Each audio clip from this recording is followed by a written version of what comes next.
Kaminsky, Bucky good in the ball! Santel, ball to in the basket, foul, lays it in for two!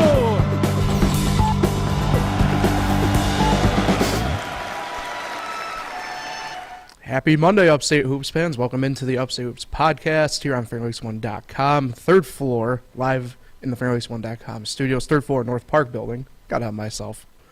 Happens from time to time. Yep, Snagga Falls, Finger Lakes, New York, world. Paul Russo, Jim Sinicropi, Nate Sharman, and Kyle Evans all here with you today. And we are at the doorstep of the regular season finale already. Crazy to think about. Time flew, at least here this season so far, and I'm sure it'll keep grinding away. But kind of crazy to think about. I know we talked a little bit about it last week, but crazy how quick the season seemed to go this year. Yeah, pretty much Wednesday, I believe, is the last full day with boys and girls. Yeah. And then Thursday we have 3 games on the boys' side. Geneva Lions, which should be interesting, I would hope. But yeah, it's went by so quick, and we still got a lot of things undecided in league play.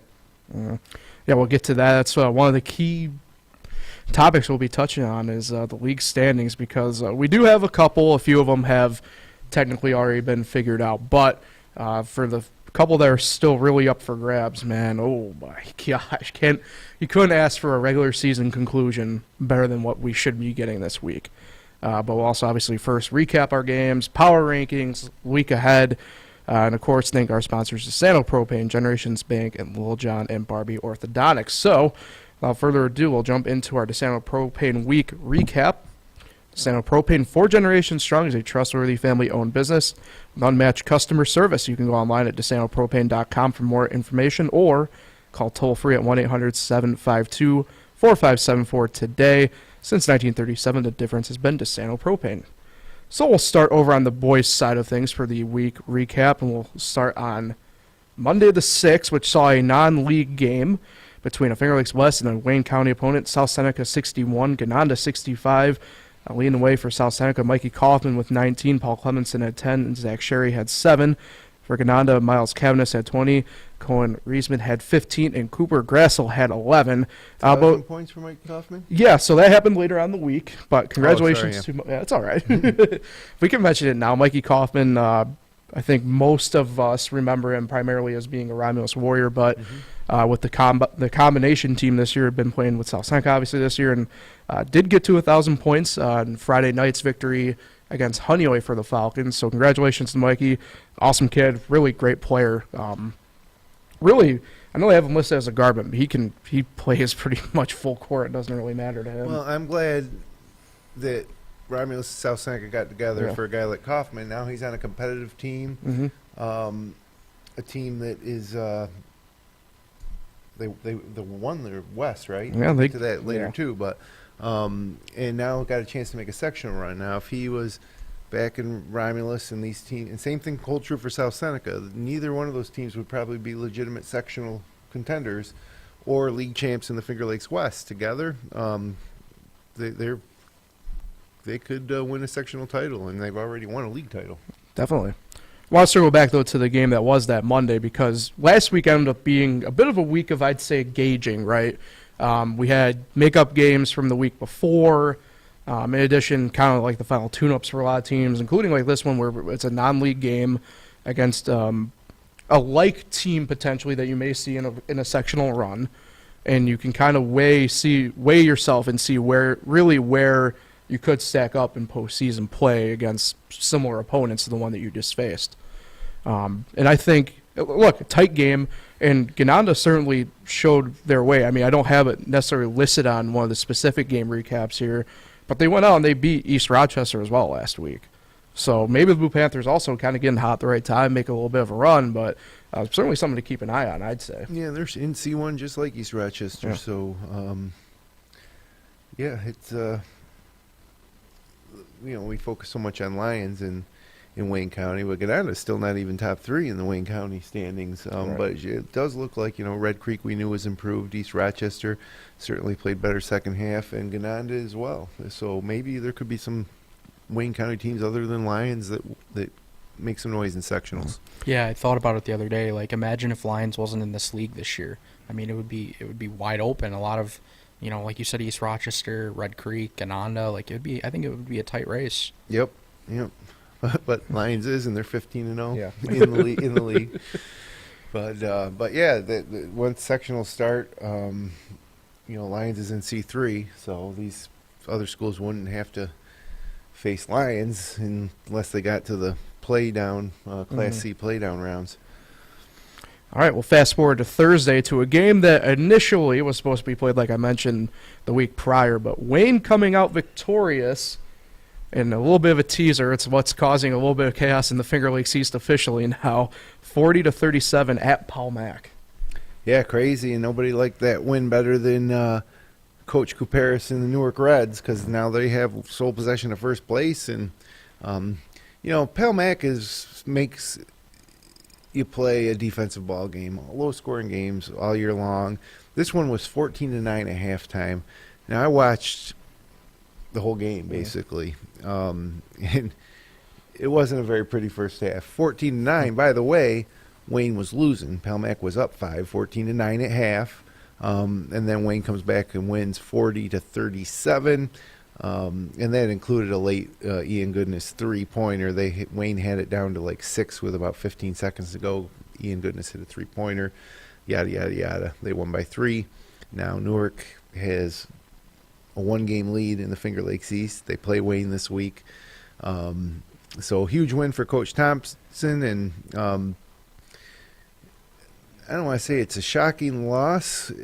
I would have thought Palmac was going to win that game, but they didn't. Wayne went to Palmyra, won that game, and kudos to Coach Thompson and his boys.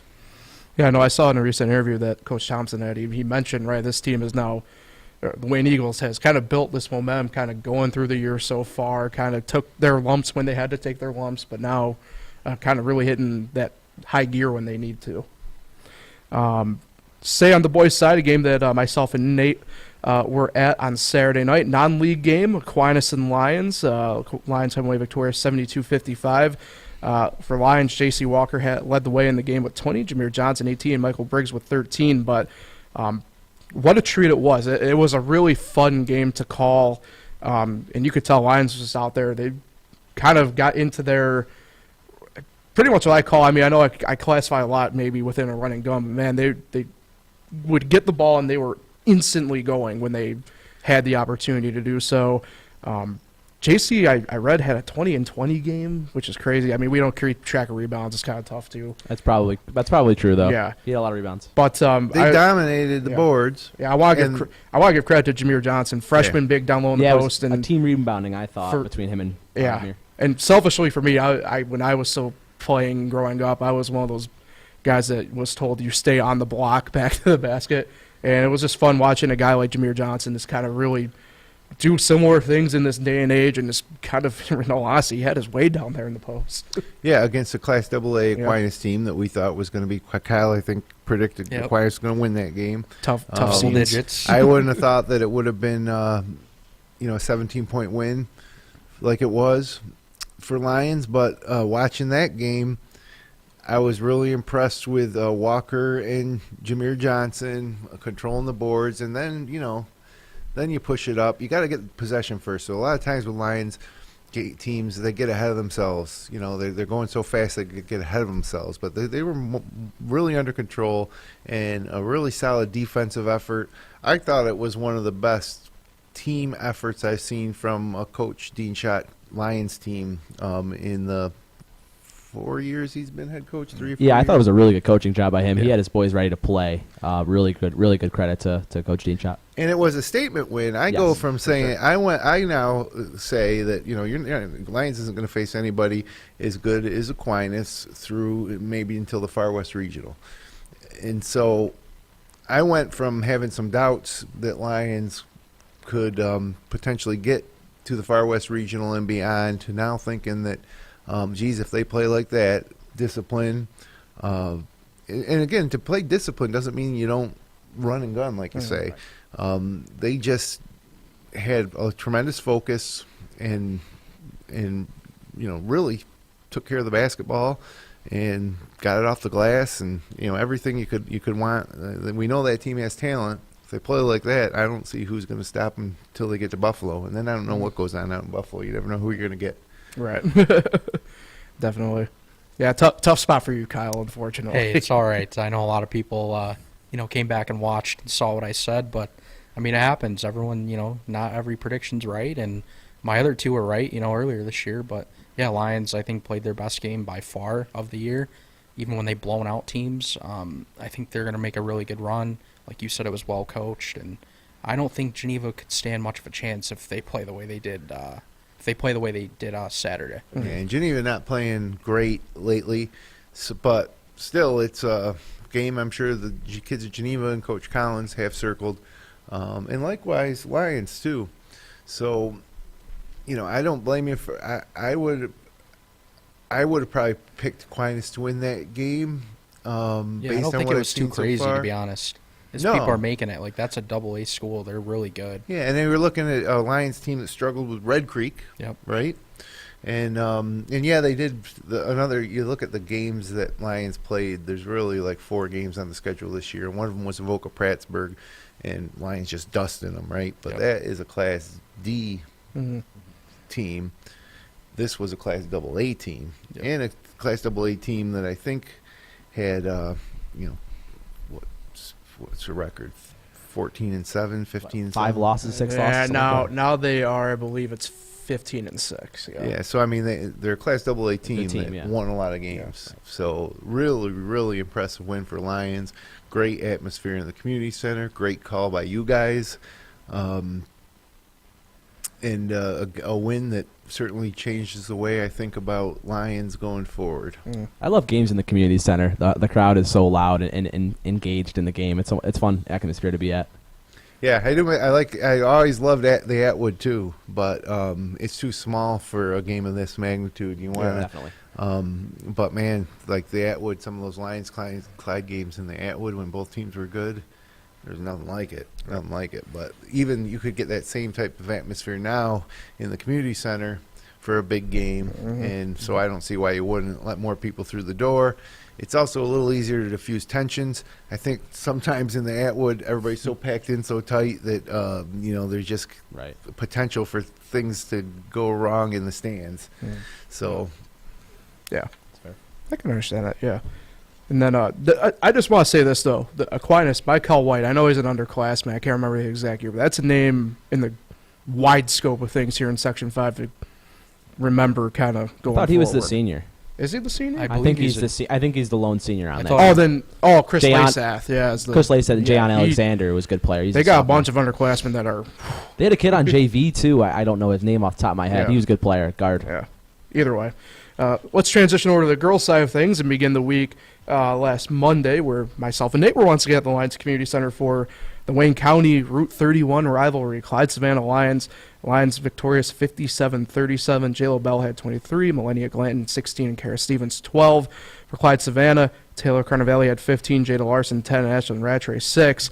Tight game through the first 15-ish minutes, give or take, but Lions just really kind of pulled away there at the end, and really, I'd say the athleticism that they can kind of get out and go with J.Lo Bell kind of leading the charge at that point really took over at that point Monday night. tough week for Clyde Savannah. Yeah, they've fallen off a bit. I think Lions is obviously just the better team. They swept them, I believe, in the season series. Yep. So Clyde has had some good wins this year, but overall Lions is better. Yeah, Definitely. yeah, definitely. As you mentioned, Jim, rough week. I think it was 0-3. I believe 0-3. Yeah, I think they lost Yeah. all three of the top teams too. Yeah. So they had a Yeah, tough they played week. them all in a row and dropped them all. Not ideal in terms of the Tough schedule, end of really. the season there. Yeah, They're not happy with the schedule makers, I wouldn't think. Well, they're all playing each other Yeah. twice, and it was an opportunity for Clyde to really, if they swept those 3 games, they might have been Wayne County and champs themselves. they right? were the team going into last Yeah. week that they were in the driver's seat more or less of their own destiny. But a couple weeks from now, if No they matter, find themselves in the sectional final, nobody will remember this Right. week. Right. The other game that we did, the 3 that we did last week on Wednesday, another rivalry, Minders and Waterloo. Waterloo 66, Minders 44. For Minders, Lauren McDermott and Maddie Verkey at 8, so we Paladino 6. Morgan Caraballo 22 for Waterloo, Jasmine Lewis 19, and Natalie DeSanto 13. Waterloo pretty much had that thing from tip through, I believe, right? Wire to wire? I believe Could it was be wire wrong. to win, yeah. Yeah, it wasn't too enjoyable of a game to watch as much as the next Minders game. Right. Right, but Waterloo, again, handled business when they needed to against a Minders team that, I mean, as we saw later in the week, was a bit peckish against, these top-end teams in the league anyway. And say for Waterloo, that was a type of game that they probably go out and enjoy and kind of handle business the way that they It did. was senior night for them, I think. Waterloo lost to Pelmac, which now puts them tied atop the standings, although, as we'll talk about in a second, Pelmac almost blew that opportunity in overtime against Minders. But then Waterloo bounces back with wins against Mid-Lakes and Minders. So I think nothing to be too concerned about in Waterloo from that loss. Right. Although I don't know how happy they'll be about co-champs if it plays out that way. Right, definitely. And obviously you mentioned that, Jim, on Friday night, Pelmac Minders goes to overtime in Seneca Falls. Red Raiders victorious by 3, 36-33. Taryn Goodness at 12, Georgia Worth 9, and Mariana Hodgins 6. For Minders, Haley Moshe at 11, Maddie Verkey 10, and Laura McDermott 6. So tight one at the Arthur L. Baker Gymnasium. Yeah, it's tough. Minders girls had a chance to get one finally against the top team in their league. Went all the way to overtime. Just so low scoring, 36-33. But in the end, that was a huge win for Pelmac because now they stay tied with Waterloo at the top of the girls' standings. And I'm not sure who they got this week out of league probably. Minders is playing at Gananda, so I'm not sure who Waterloo plays, but it's pretty much looking like it's Water- going to be Cornell, a right? co-champion. Yeah, Waterloo's got Cornell and Cornell tonight and then at Geneva. Yeah, so they're not going to lose to Geneva. So I don't know who Pelmac has. Do you know, Kyle? Or sorry, Nate. Pelmac is they only have one game left, home against Mid-Lakes on Wednesday. So that's a game that they could lose. Yeah. If they, like, Mid-Lakes beat Minders twice, Pelmac went to overtime against Minders. So theoretically, that Mid-Lakes team could play spoiler, and then Waterloo would have the outright champ. Yeah. So let's jump right into it then, because I think this is the perfect little segue. We'll start with the girls' standings side of things here, and we'll begin right in the Finger Lakes East because, as you mentioned, it's pretty straightforward here. We are more than likely kind of looking at potential share here, but you never know how things could hypothetically play out. Waterloo and Pelmac played for a split in the regular season. I mentioned the regular season games left league-wise for both teams. And you mentioned, Jim, right, the Mid-Lakes game could potentially be tough, and it was tough in Mid-Lakes earlier this season for Pelmac on January 18th. It was a 51-47 win for Pelmac in that game. Yeah, and if you look at these standings there, you got Minders fourth with 6 losses. 2 to Waterloo, 2 to Pelmac, and 2 to Mid-Lakes. All the teams ahead of them. But that Mid-Lakes, could possibly upset Pelmac to give Waterloo the sole possession of that league title.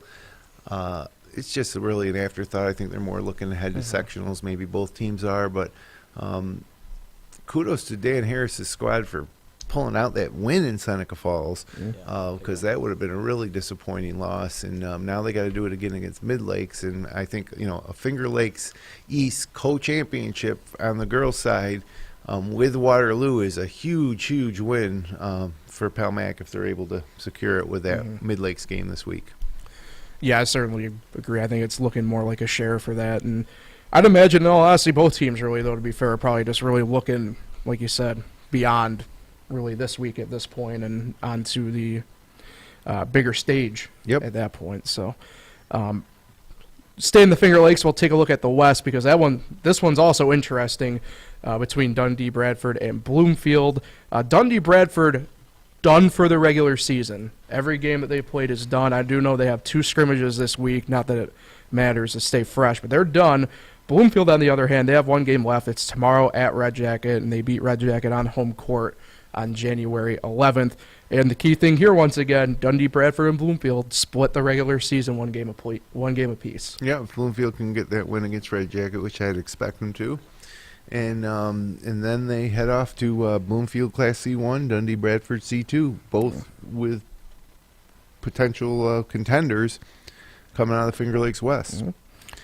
Certainly. I think Bloomfield was a surprise team earlier this year, how they started the season on a big winning streak.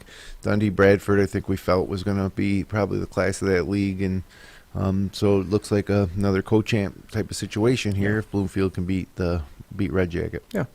Yeah, I wanted to save a little bit for the excuse me, the power rankings, but yeah, I mean Dundee, Bradford, Kendall Parker, for instance, coming back and having another good year, so among other players on that team, but yeah, so certainly looking like a share there. Wayne County girls already has been decided. Both teams have non-league games left and league games, but East Rochester through a little bit of a rougher start and getting through the past few weeks come out with the sole possession of first place in Wayne County for girls. Isn't that crazy? Yeah.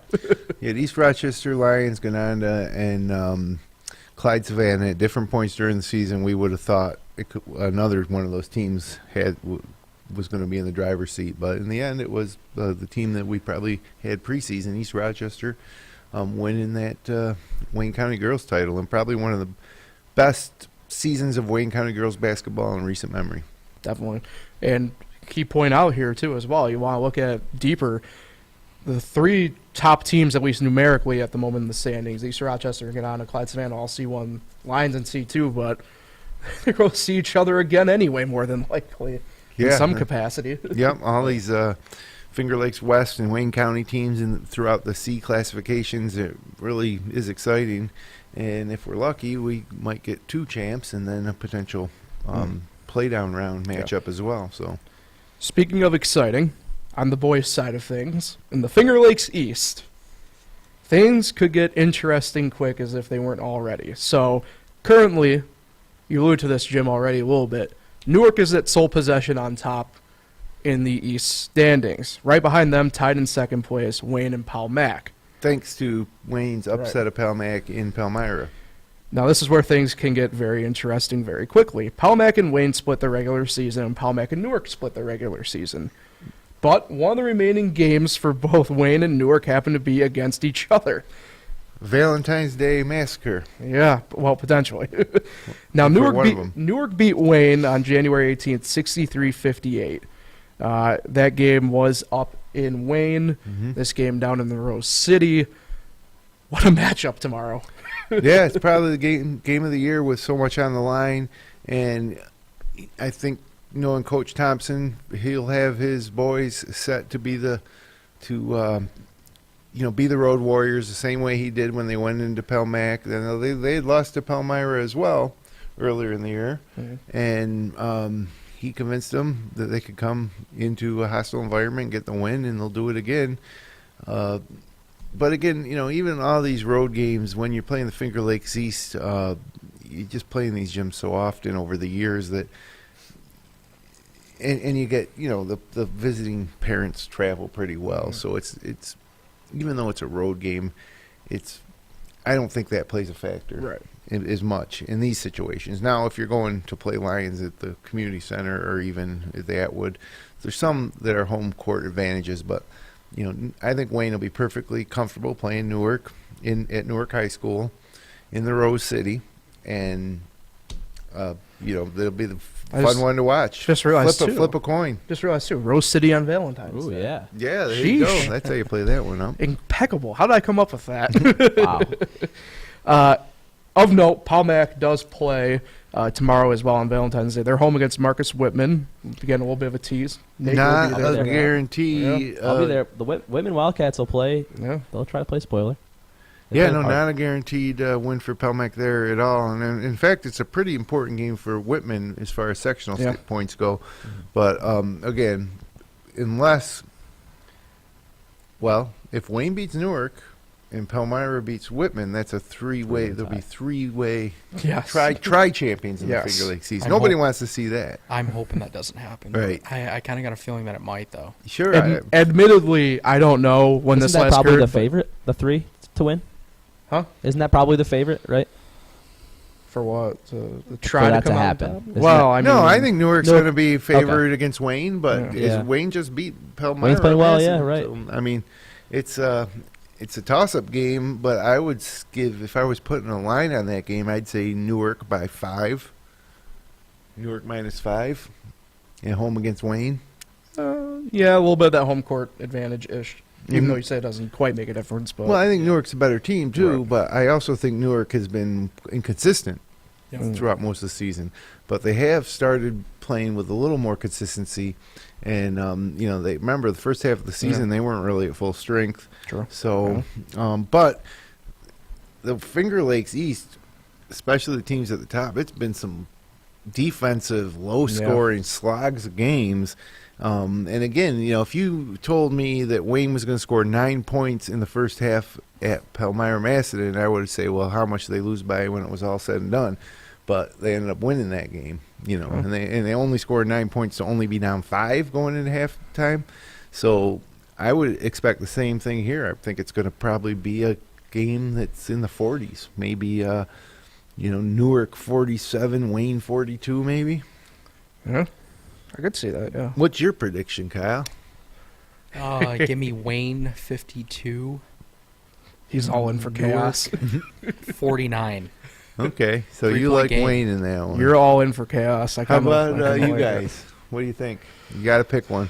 I mean, if we're going numerically here, if we're going by the way everything's kind of gone, you have to kind of think Wayne, but call it destiny on Valentine's Day, Rose City Valentine's Day. I'll go the Newark Reds. Oh wow, so we're split. More split. But both teams are better than they were Yeah. in December, but Yeah. I think Newark is finally coming into the type of team that we thought they were going to be in the beginning of the Yeah. season that they never really I had agree. been up until recently. So, and I think that'll a win here against Wayne at home will also propel Newark into sectionals as a top seed in Class B1. And then Wayne will have to go off to A2 to face some tougher competition. Yeah. Not that we would exactly know, but I wonder when the last time, if at all, there's ever been a tri-champion in Finger Lakes East, or any, I guess, of the. Well, I Wayne remember in the Finger Lakes West a few years ago, there was tri-champs. Okay. I'll have to go to the old internet for that one, Paul. It was Bloomfield, Well, I figured that. Whitman, and Red Jacket. I think I'll split. Like maybe that would have been, I'd say 2018, maybe. Okay. It was the last year, not but that far away. no, but that's the only way I can remember off the top of my head. That'd be interesting. though. Nobody remembers league titles the way they do sectional titles. Unless you're Kyle or Nate and you're just hoping for chaos and being Flags agents fly of it. forever. All right. Before we move on here, quickly mention obviously Finger Lakes West and Wayne County as well. We'll start with Finger Lakes West. South Seneca outright champions already. So kudos to them. I mean, we mentioned it, right? I mean, we don't probably necessarily see this if we don't have the combination of teams here potentially. But hey, go out, you play, and you play. No, I think it's great. I don't know if I know that can't speak for everybody down the south end of Seneca County, but that South Seneca Romulus is a big rivalry, and there's a lot of people that did not want to see them share the uniforms. And I did notice too that the bulk of the roster must be South Seneca. Yes. The home games are at South Seneca, so they're called South Seneca. So I don't know how the Romulus fans feel, but I know Mikey Kaufman and his family have got to be pretty pleased at the way this has played out. We talked about off the top of the show, it's given him a chance to showcase his talents, to be a leader on a winning team instead of afterthought, and a chance to play in the postseason, deep into the postseason. And South Seneca would have been a good team without him, but I don't think they would have been league champs, and I don't think they would have been sectional contenders either. But Serrano, Clemenson, that's a good team, and good to see South Seneca back at the top of the West standing. It's been a while. Yeah. C3 though, that's tough. Because of Lions. Right. But you get if you can get there, what I'd be hoping to see when the brackets come out is South Seneca's not on the same side of the brackets. Yeah, maybe they can avoid them, right? Yeah. And then, you get into the Blue Cross Arena, and, anything can happen. Then speaking of Lions, Wayne County, Lions wrapped that up pretty much, a couple weeks ago technically, I believe. So 15-0 league-wise, another excellent season up there in Lions for them, and East Rochester, Red Creek kind of behind them, obviously, but go out and you just have to play who you play, and another league title coming back to Lions. It's Shocker, been- right? How many in a row? I think would have been Derek Chance's junior year was the last time that Lions didn't win the title outright, I think, Yeah, I think that's about right. which would be What year was that? though? they may have shared it his senior year I too. can't remember. I don't know. Was that 2017 or is that too far back? I think it's a little too far back. Tootie Smith, how long has Tootie Smith been graduated? Is this his second year? Or The second year without Tootie Smith on the team, so Think yeah. So that would have put it at 2020. And then Tootie played 2 years without Justice. I think so, yeah. So that 2017 might be a good guess. Quite the streak. Yeah. It's all to do, though. It's all we got. So, regular season standings, though, a few weeks still up for grabs. Going to be an important 4 days for some teams, depending upon boys or girls. So, be fun to watch and keep track of here the next couple of days. Yep. So let's move on to our power rankings. They're back. I gotta apologize. I didn't get my rankings in this week, so all right. I'm not included in here. It's all right. Generations It's Super Bowl fever on Sunday. Generations Bank Power Rankings. Generations Bank has been serving the financial needs of the Finger Lakes region since 1870. Generations combines the best of modern banking with dedication to our local communities. Whether you're looking for a checking account, CDs, a home improvement loan, you name it, we have what you need. We are committed to serving and giving back to our communities. Visit online at mygenbank.com. Generations Bank, member FDIC, and equal housing lender. So we'll start with the boys' power rankings this week. And Lions remains number one, but some movement behind, as with the win over Palmac. Wayne and Palmac flip-flop at 2 and 3. Newark stays at 4, as well as Geneva at 5. But South Seneca solo at 6. Yeah, being it's ahead of Waterloo. probably a little high for my liking there, but they can't complain. Like you said, they're the Finger Lakes West champs.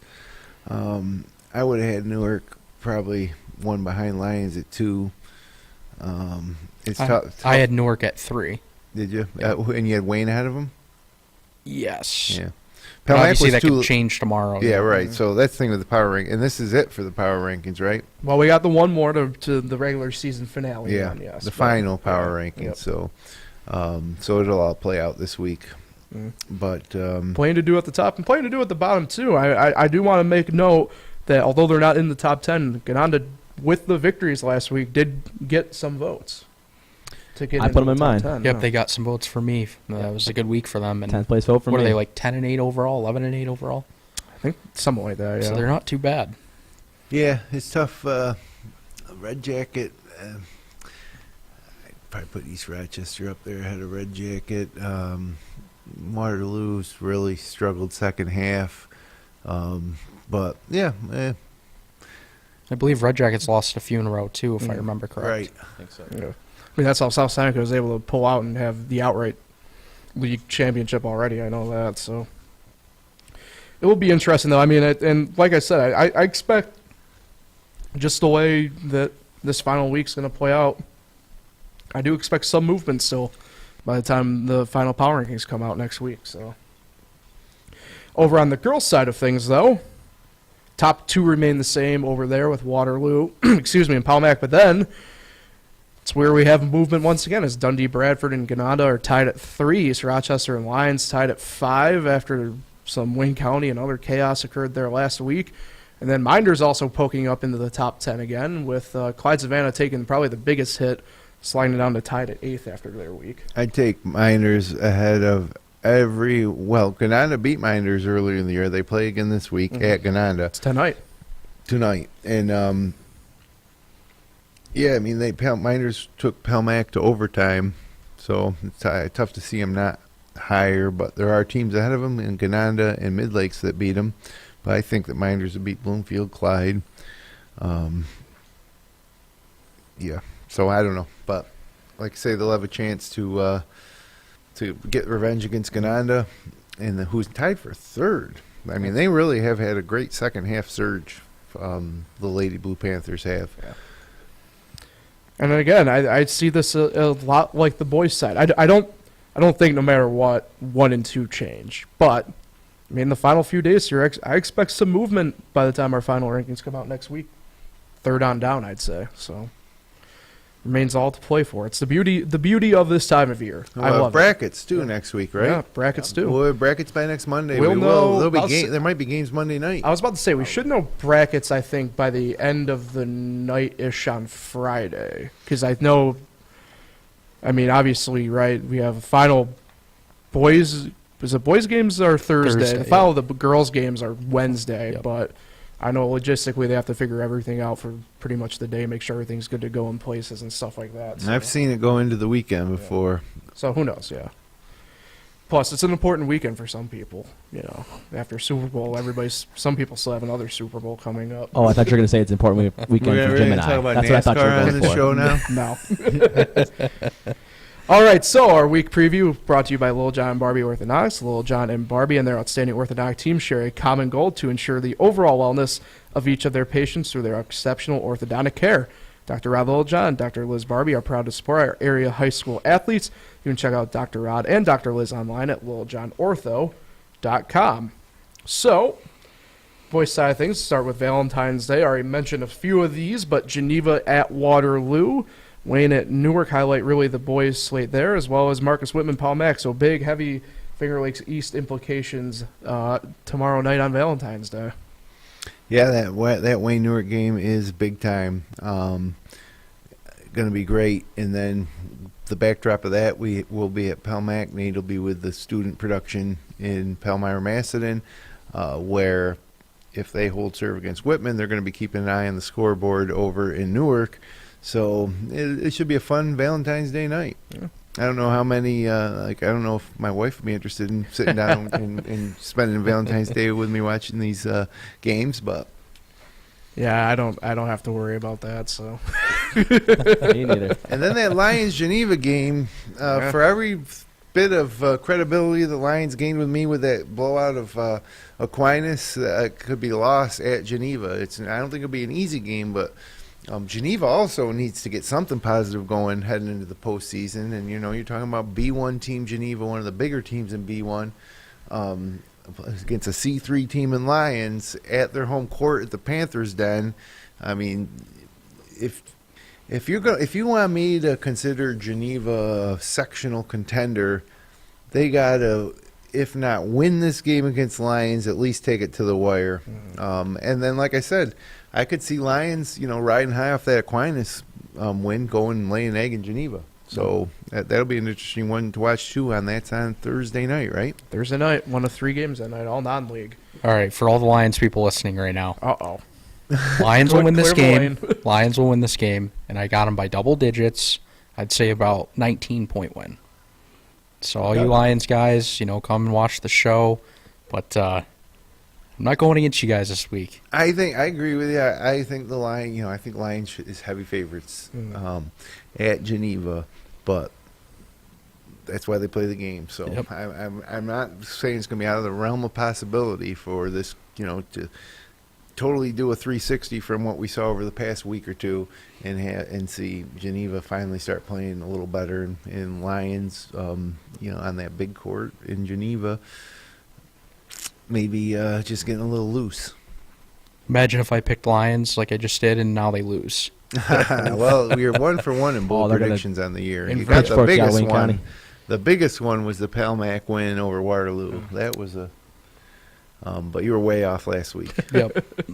It's what we call loud wrong. But just like the Super Bowl last night. Wow. A lot of Eagles. I don't know. I felt like Philadelphia was a better team last night, and they just had a couple bad breaks. Either way. On the girls' side of things, non-league and 1 league game kind of take the cake here, but Minders at Gananda tonight should be an interesting one there. You mentioned revenge game. And beating Minders down in the Alfred L. Baker Gymnasium earlier this season. That's not an easy place to play at Gananda. No. Not an easy gym to go into and play. So, again, Minders is near the top of Class B2, despite those 6-7 losses they have. and they can certainly win a sectional title, but I think that they need to win this game against Gananda to make me really feel like they could win a sectional title. Right. Another game to keep an eye on tomorrow night on Valentine's Day, a non-league game. Clyde Savannah goes to Livonia. If Livonia rings a bell, they're the ones who took Waterloo down nip-tuck over the holiday tournaments, and a tough team come sectional time and postseason time there. So it's a good gauge for the Golden Eagles to kind of right the ship going into the. And it's their only postseason, chance. They got to get that winning feeling back heading into postseason. That And would be a that's- fourth straight loss, I believe, if they Correct. lost that game. Yeah, and they're underdogs, make no doubt about it, going down to Livonia. That's their last game, Paul, right? Yep. Yeah. And then on Wednesday, Mid Lakes at Paul Mac. I already know the implications there a little bit. And one more time for Kyle, East Rochester's at Byron Burgeon. Yeah, the good old bees. So, Mid Lakes, Palmac, boy, that would be a shocker. Seeing that Palmac has the chance to share that league title. So if they can't, and they're at home. They struggled against Minders all the way to overtime. Let's see if Dan Harris can get his crew in gear and get that win. Take a share of that Finger Lakes East title with Waterloo. it's going to be a fantastic few nights of basketball here in the Wayne Finger Lakes, to say the least, I'd say. Yeah, buckle up. Yeah. So next week's going to be awesome. We'll have brackets, our final power rankings. Jim, I know you won't be here, though, I believe. Oh, my God, you're right. Yeah, I won't be. Well, Yeah, it's my favorite show. Yeah. Bracket show. Maybe I'll have to give you my picks. Yeah. That's all right. Yeah, I know we'll have the power rankings submitted a little bit early anyway. Can we since zoom you it's, in? How about that? Or can that record a video for us or that one might something? be a little bit tougher, but I don't know It'll be some exactly fun. where I'll be at Monday. We're going down to Virginia to look at some colleges. That's fine. So we're leaving Sunday. Yeah, I have no idea where I'll be at 2 o'clock Monday yet. yeah, But that one might be a little I bit know, I'm tougher just to having fun. handle that portion of it. But we wish you safe travels. Enjoy one of my favorite areas, the Piedmont area, as I call it, Virginia, down there. Hopefully, I'll be getting back there first weekend of April. Geez, if the weather's like this up here, what's it going to be like down there? Right. You know, Bring your I golf might clubs, Jim. bring the golf clubs. Yeah. That's right. we got some nice courses down that way, to say the least. But it's a different podcast for a different time. I think Nate knows the one I'm talking about. It's not for about 24 hours. All right, guys. Appreciate you all, as always, coming on. Nate handling the tech stuff behind the scenes. If you can't watch us live, catch up anytime on YouTube, fingerlakes1.com. Make sure you keep an eye out for Kyle Evans' scoreboard every night here this week. He'll give you the up-to-date stuff as it comes in, and it's an important few nights. So appreciate you, as always, Kyle, for that. Appreciate it. And without further ado, we'll talk to everybody next Monday. Have a fantastic week, everybody. Enjoy the fun few nights of basketball we have left regular season-wise.